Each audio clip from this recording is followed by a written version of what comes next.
Hello hi welcome to Siri cooking videos. ఈ వీడియోలో కాకరకాయ పల్లీల కారం కర్రీ రెసిపీ చూపిస్తున్నానండి. ఫస్ట్ స్టవ్ వెలిగించి ప్యాన్ పెట్టుకొని పల్లీలు, నువ్వులు, జీలకర్ర, వెల్లుల్లిపాయలు, ఎండుమిర్చి కారం సరిపడా మనం వేసుకొని బాగా వేయించుకోవాలి.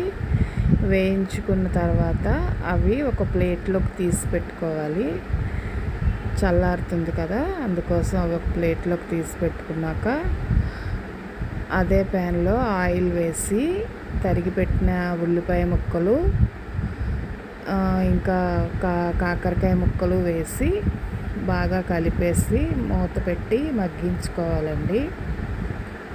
కలిపేసి మూత పెట్టిన తర్వాత ఇప్పుడు అవి చల్లారిపోతాయి కదా, పల్లీలు అవి వేయించినవి, వాటిని మిక్సీ జార్లోకి తీసుకొని సాల్ట్ కూడా ఇందులోనే వేసుకోవాలి. అవి మిక్సీ పట్టి పక్కన పెట్టేసి ఇప్పుడు మగ్గిపోయిన కాకరకాయ ముక్కల్లో పసుపు, పల్లీల కారం వేసి కలిపేస్తే కర్రీ రెడీ.